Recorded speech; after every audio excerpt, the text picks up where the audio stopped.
My daughter made me pay for her wedding deposit, but she wrote a very hurtful post thanking her stepdad, so I dropped from being her ATM and watched her wedding crumble into pieces. I have 3 children with my ex Tracy, Michael, Linda, and Victoria. We split because Tracy had an affair with Stan, to whom she is now married. We never shared with the kids the reason for the divorce, as I didn't want them to blame either of us. This backfired as the kids saw their mom move out of the house into a small apartment, and I kept living in the house and remarried 2 years after the divorce. So they saw me as the bad guy. Stan and Tracy let them pretty much do whatever they wanted, and I had to be the disciplinarian who made sure homework was done, appointments were made, and deadlines were met. My 2 oldest children eventually realized that I was not the bad guy. My son found out that his mother had put nothing away for college for him as outlined in our divorce decree, and she told him to take out loans. My daughter realized that her grades would keep her out of her desired school program. My youngest never came around, so it was a surprise when her boyfriend asked for my blessing and asked for her hand. When I expressed that I didn't think she'd care about my blessing, he said she insisted on it. She began spending time with me and being polite to my wife, and it felt wonderful to have my daughter back. I went with them to book the venue, and they'll be getting married next summer. I paid the deposit and the first installment. I noticed she was becoming less communicative again recently, ignoring my texts or giving one-word replies and not coming over as much. On Monday, my son sent me a post from Instagram. My youngest had an engagement party this weekend to which I was not invited. One of the photos was her with Stan,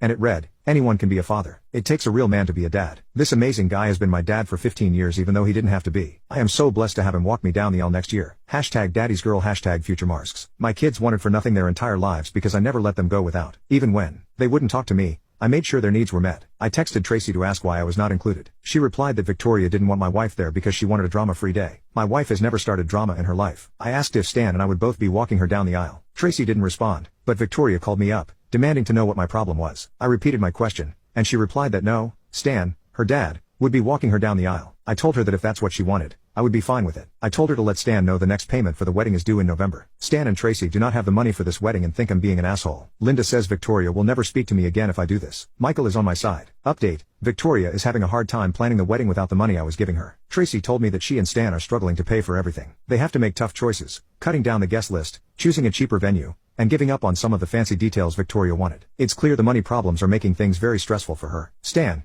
even though he's trying, just doesn't have the money to pay for the wedding Victoria wants. Watching them deal with this is hard. I feel sad and frustrated. I want to support my daughter, but it hurts that she chose Stan to walk her down the aisle instead of me. Lately, I've noticed that Victoria is trying to be nice to me again. She's sending more messages, being unusually kind, and even visiting. But I won't be fooled again. I remember how she pushed me aside after I paid for the wedding deposit and the first installment. I won't let myself be used just because she needs my help now. As I go through this, my heart feels heavy. I never wanted it to be like this.